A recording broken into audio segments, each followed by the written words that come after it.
Hello अस्सलाम वालेकुम viewer, कैसे हैं आप। उम्मीद है आप जहाँ भी होंगे पॉजिटिव सोच के साथ ज़िंदगी गुजार रहे होंगे और बकरा ईद के बाद की ज़िंदगी को एंजॉय कर रहे होंगे, क्योंकि बकरा ईद के बाद में आपके पास होता है गोश्त और उसके बाद मुख्तलिफ पार्टियाँ होती हैं। उम्मीद है आप बहुत अच्छी ईद गुजारी होगी। अल्हम्दुलिल्लाह मैंने भी अच्छी ईद गुजारी, बकरा ईद की कुर्बानी की, उसके बाद अपने घर लोगों को बुलाया, लोगों के घर आप गए, तो ये एक बहुत खूबसूरत है। एक्चुअली अल्लाह चाहते यही है कि हम लोग एक दूसरे के साथ मिलें और एक दूसरे के खुशी और गमी में ज़रूर शरीक हों। जी आज मेरा मौजू ये है कि हमारा बजट आ चुका है और बजट हमारा ऐसा आया है कि आज 1 जुलाई से आपको पता लग रहा होगा कि कितनी महंगाई है। जब आप कोई भी चीज़ बाहर लेने जाएंगे तो आपको पता चलेगा कि इतनी ज़्यादा महंगाई है कि आप किस सोचों से है। पहले होता था हमारी बहुत सारी जो हमारी स्ट्रगलिंग होती थी वो हमारी ऐश की चीज़ों में, चलो मेरे घर में चीज़ें कम है, मेरे घर में एसी नहीं है तो मैं कहूँगी एसी चाहिए, मुझे गाड़ी चाहिए, मुझे ये वो। बट अब ज़िंदगी का वो हालात है पाकिस्तान में कि आपको स्ट्रगलिंग करनी पड़ रही है अपनी ज़रूरियात ज़िंदगी के लिए।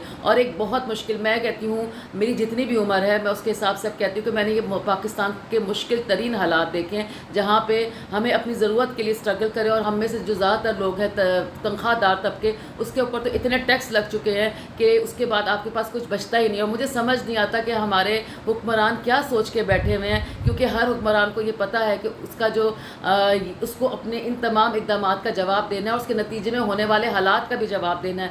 आपको पता है इस तरह के जब हालात होते हैं तो करप्शन बढ़ती है, लोग मुल्क छोड़ छोड़ के बाहर जा रहे हैं। बहुत से लोग ऐसे हैं जिनके पास ज़राए होते हैं बाहर जाने के, लेकिन वो अपने मुल्क में रहना चाहते।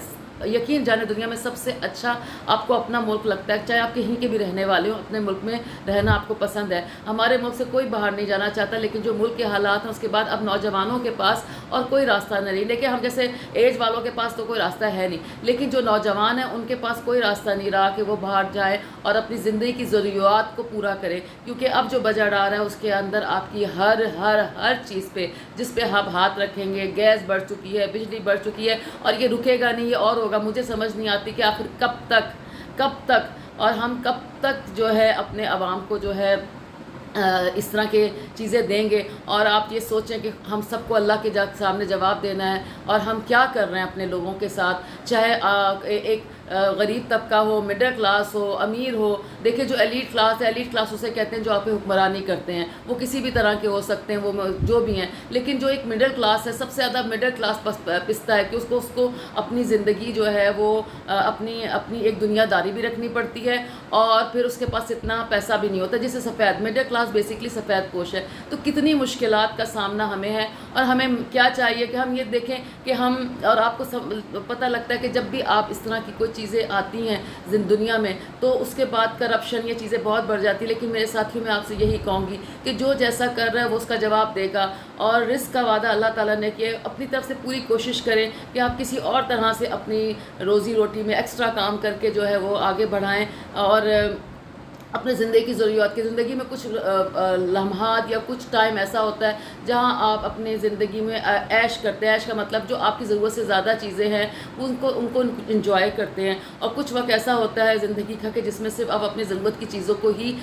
मेंटेन कर रहे होते हैं। तो राइट नाउ अब वो वाला वक्त है जिसमें आप अपनी सिर्फ ज़िंदगी की ज़रूरियात को पूरा कर सकते हैं। तो प्लीज़ अपने खराजात को कम करें, जो आपकी ज़्यादा एक्सपेंसिव वाली चीज़ें हैं या जो ऐसी चीज़ें जिसके बगैर गुजारा हो सकता है उसका गुजारा करें।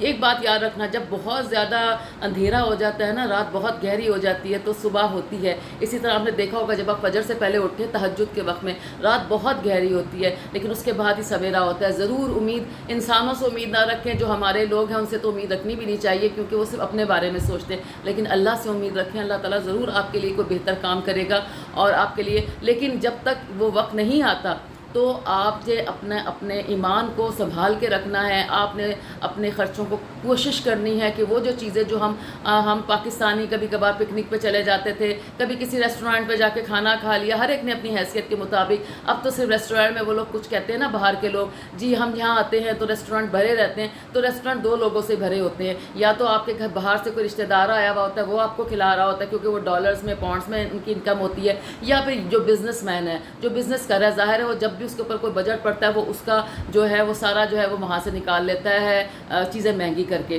تو وہ ایک بزنس مین اور ایک ہے باہر والے لوگ، تو ان کی وجہ سے جو ہے یہ سارے ریسٹورینٹ چلے، کیونکہ پاکستان میں رہنے والا آدمی نہ تو اب ریسٹورینٹ کو افورڈ کر سکتا ہے، نہ وہ لگژری کوئی آئٹم افورڈ کر سکتا ہے، وہ تو سارا دن صرف اپنا بجلی کا بل دینے، گیس کا بل دینے میں ہی رہتا ہے، اور اس کے بعد گاڑی کا اگر وہ آتا جاتا ہے، چاہے پیٹرول، چاہے وہ موٹر سائیکل چلاتا ہو یا وہ گاڑی چلاتا ہو، وہ اس کے بارے میں سوچتا ہے کہ کس طرح سے میں بچت کروں۔ تو میرے تمام ساتھیوں سے یہ ہے کہ پلیز اچھا وقت بھی آئے گا، لیکن فی الحال ہماری زندگیوں میں ایک ایسا وقت آیا ہوا ہے جس میں ہمیں اپنے آپ کو اسٹرگل، اگر ہم نوکری کرتے جن کی تنخواہیں کم ہیں تو وہ تو ویسے ہی رو رہے ہیں، جن کی تھوڑی زیادہ ہے ان کا ٹیکس کاٹ لیتے ہیں، صرف تنخواہ دار طبقے کے لیے سب کچھ ہے، جس کی بہت افسوس ہے۔